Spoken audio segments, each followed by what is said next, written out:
What's up, YouTube? It's your boy Rod the Water God, and today I'm gonna get into Jalen Rose, his apology to the black community. I thought this was a real positive thing for him, and the things that he was saying that was very important. I also finally watched the movie Hebrew to Negroes to see what was all of this fuss about. So I'm definitely gonna go over the notes I took on that, and make sure you guys subscribe to the channel and leave me a comment on what you think about my opinion. Without further ado, let's get it. Happy about that. But I wanted to take this time, this energy to do that. And I know when somebody does an apology or an acknowledgement, it ain't going to get the same headlines or coverage that the original, output gets. But let me just tell you this. It's very important for us that we need to stop name calling each other. You know, the one thing you ain't never seen me do, including the Kyrie, I ain't call him no names. Never. I ain't never say he was wrong for feeling like he feels. I'm not mad at it. I don't care if he gets vaccinated or not. And I got to tell y'all something. He wasn't the only person in the NBA that didn't get vaccinated last year. He's just the only person that plays in New York, where there was a state law, which was bogus, that said if you weren't vaccinated, you couldn't play. So as we fast forward to this season, as a basketball commentator, amongst other things, I'm going to talk about how it affects the Nets. And that's what I've been doing. And that's what I'm going to continue to do. And how it affects him as a brother. And let me just tell y'all something from the outside looking in that don't know. I realize that I'm real good at this job. You know why? I got people on the far right that's really mad at me, call me a racist. And then I got people that look like me that's pro-black, that's trying to question my blackness. That let me know at least I try to be fair. I try to be honest. Like I'm doing right now. And so again, I go IG Live to do this public service announcement, and love is love. Have a blessed day. All right, so there you have it with Jalen Rose. He spoke his piece. Definitely made some good points. I appreciate him for stepping up like that. And I like to hear that everybody is saying we don't need to bash, Kyrie in public. We need to understand exactly what he's going through, have a conversation. So I think Shaq and Barkley definitely need to be apologizing. And if not, I think that they need to be canceled, because you shouldn't be going on air calling people out of their names, and you got people that are stepping up in the black community that's saying that, they don't like that, okay? So I respect Jalen Rose for that, and definitely think it's a lot of cleaning up we need to do in the culture. Now, let's get into this Hebrew to Negro review, okay, in the book. Now, the movie, the documentary. So the first thing I seen, I guess it was the first part of the video where they brought up the Jews. And mind you guys, with this movie, I can see where the Jewish community will feel some type of way, because you got somebody trying to speak through their pain and trying to say their truth, and they're trying to figure out what happened in the trans-union slave trade, the transatlantic slave trade. They're trying to figure out what's happening with the blacks' culture, okay? So this is coming out of a place of being oppressed. So it's hard I see how it will be hard for Amazon to block producing this book, because it's like, it's a lot of movies where a lot of black people didn't like how black people are being shown in these movies. So when you speaking on certain things, it's going to be a lot of, I think, pressure from the opposite side of how they're being viewed in the media. And this is going to be normal whenever you're talking about a race or a group of people, okay? So let's keep that into consideration, all right?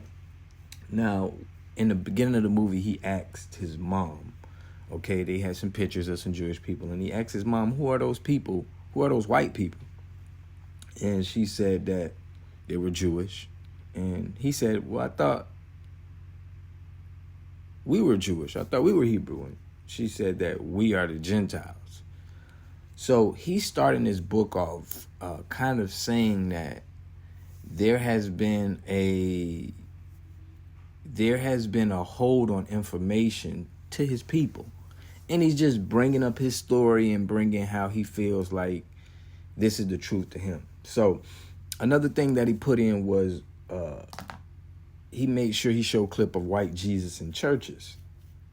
So now he's speaking to the black community and letting them understand that the visuals that, not just the slavery part of what happened, but the visuals that you seen when you went to church, when you had to study your religion, it didn't make all of the sense from the images. It looks like somebody was definitely trying to whitewash, the community. So those are things that I could resonate with. But I can see on the opposite where other people would be like, this might cause some problems in the black community. It may stir up some things because, you're talking to peace. But somebody's going to have to say something and explain what happened, why are we here, what happened, what's the history. There are going to be people that's going to have to speak up, and they have their right to talk their piece, all right? So the white Jesus in churches was something that he definitely talked about. Then what he put in there that was questionable was he said that the world needs someone else to act as Jews while they, hide this information from the real Jews. So that was kind of, you can kind of question that, because I think that it could be a religion where they could want to use the religion, or they could have seen it and they could want to, use the religion and seen that it was a good practice. So that was a little questionable. Another one is that they spoke about in there that was a little questionable. They said that the Indians, the Jews, Arabs was imposters. Okay, so they were saying that all of these groups are dealing with imposters from, the homeland. So that's something that I got out of the book. Also, they quoted a lot of from books that was previously written by Jewish people. So that was a kind of scratch in the head, because in the book they actually had, Jewish people speak and talk about this. So it's just crazy to me that, the Jewish community aren't speaking on their own to say, hey, guys, we need to, you guys are saying some foul things that you shouldn't be saying, So that was kind of crazy to me that didn't happen. And also the original language that the Hebrew had was Hebrew. So that was something. And he's saying that the Bantus people are the original Israelites. So to me, the book definitely didn't seem too crazy that he was just trying to push hate on a group of people, in my opinion, okay? Now, the transatlantic slave trade, they did mention that he felt that, Jews were responsible for the ships and responsible for finances in the transatlantic slave trade. Now, that's a big accusation on them.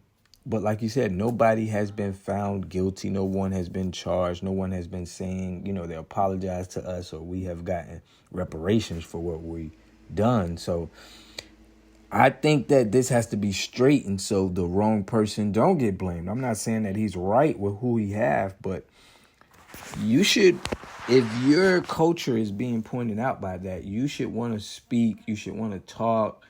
before you want to say that it's hatred, because this is coming from pain that happens, and I'm sure that the Jewish community can understand from what they've been through, that they can understand that somebody needs to hear this truth and needs to be straightened.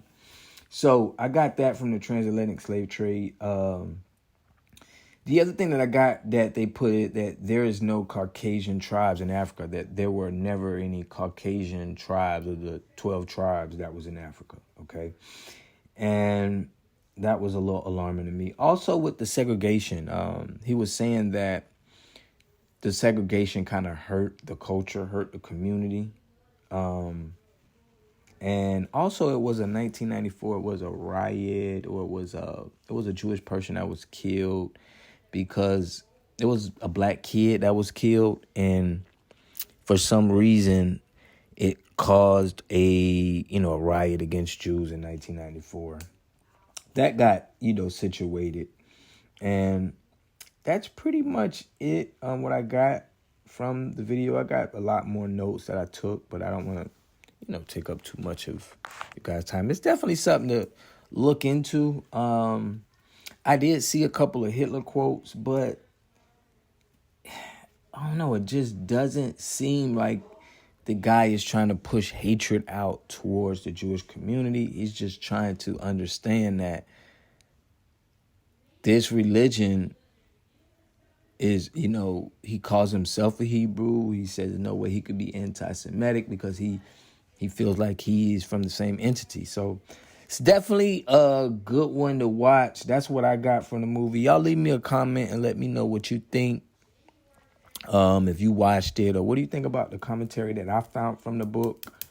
And I would like to hear other people's, reviews on what they thought of the book. Maybe they caught some things that I didn't catch. But guys, I'll catch you in the next video. Peace.